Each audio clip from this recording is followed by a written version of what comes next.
Since he is in the CIA, he needs to protect his information and his sources, and he fled. Have you ever heard of a case where the police arrested the wrong person?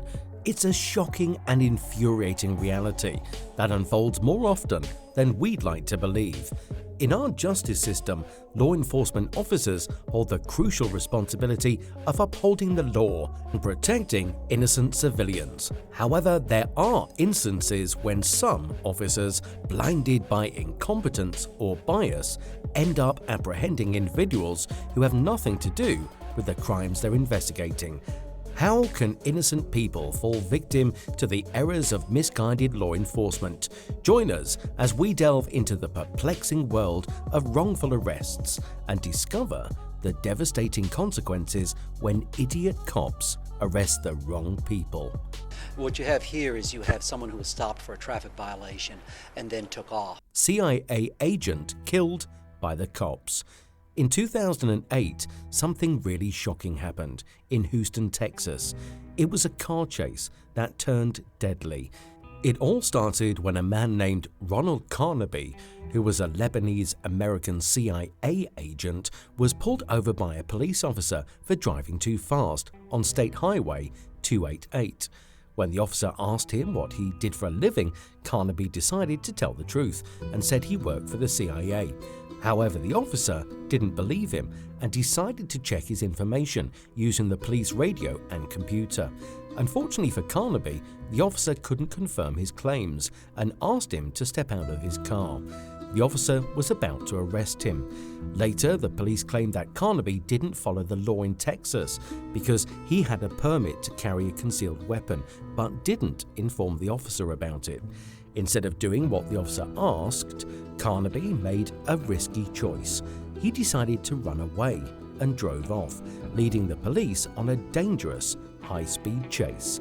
The chase was captured on a camera mounted on the police car.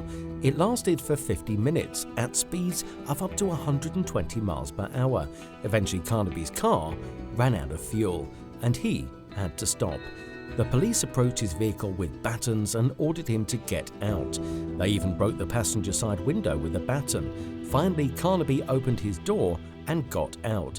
But as he was getting out from the driver's side, he dropped his phone. When he went to pick it up, an officer came around to the front of the vehicle with his gun and shot him. Carnaby fell to the ground and bled for 12 minutes before being rushed to the hospital.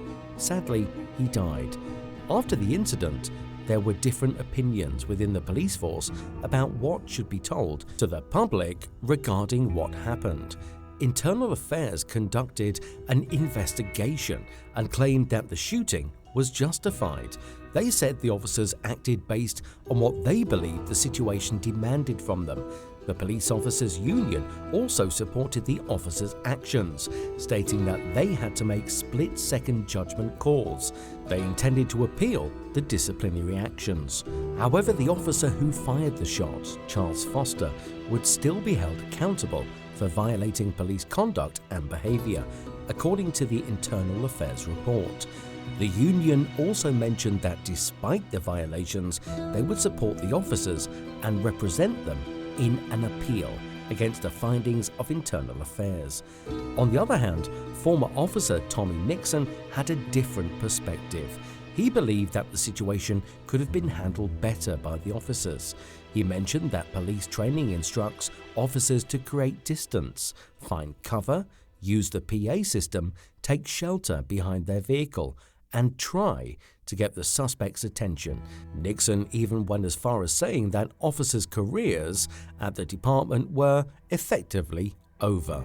Foster and his defense argued that the department's limited training on high-risk stops didn't adequately prepare him for the confrontation.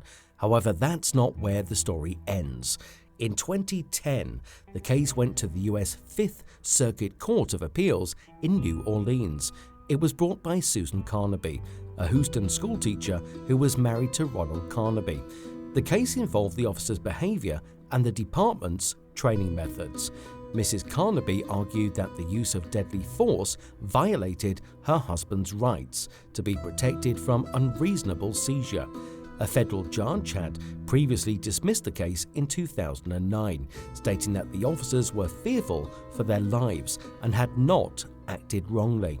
However, Susan persisted and argued that the officers lacked proper training for handling high-risk situations like this. She believed that if they had approached Ronald's car differently, they wouldn't have felt the need to use deadly force.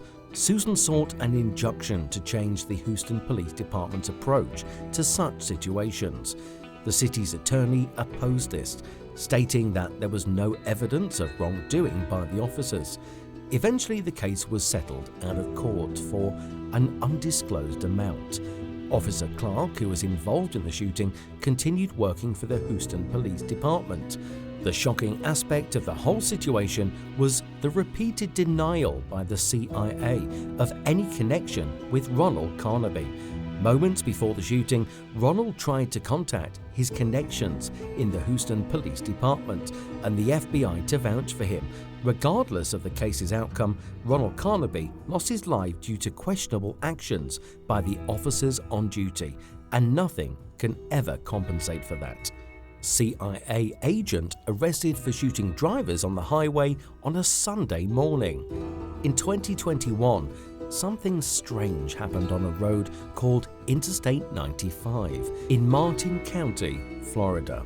A man with a gunshot wound in his stomach was pulled into a weigh station. Shortly after, an off-duty police officer saw a crashed car and a man covered in blood running out of the bushes. The officer told him to get on the ground with a gun pointed at him. At around 6 a.m., emergency responders arrived at the North Broadway station on I-95, about 3 miles south of Bridge Road. This is where the injured man had stopped his vehicle. About 14 miles north on I-95, a police officer from Riviera Beach, who was driving in that direction, found a crashed car. Shortly after, a man came running out of the bushes.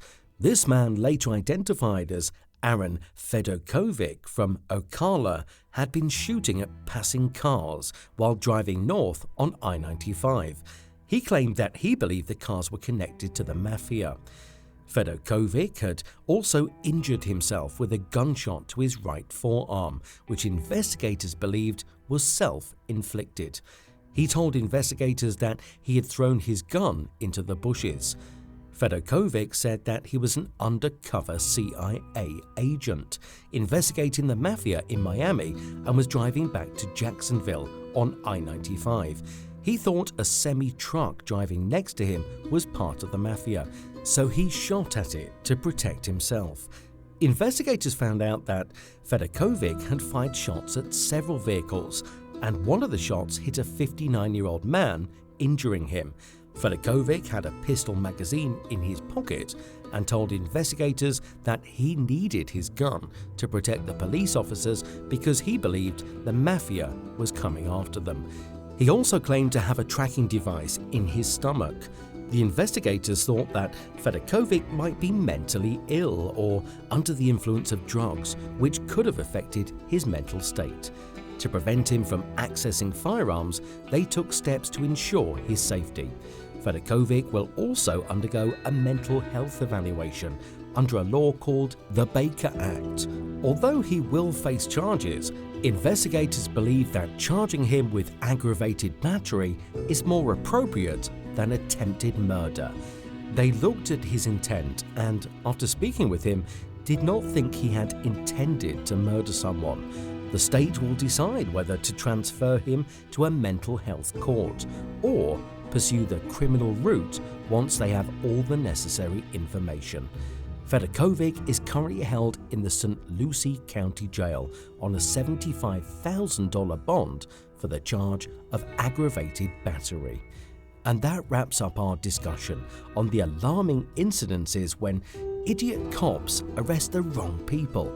It's a stark reminder of the flaws within our justice system and the dire consequences that innocent individuals face as a result of wrongful arrests.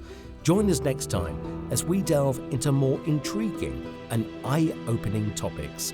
Until then, stay curious, stay informed, and stay engaged in the conversations that shape our world.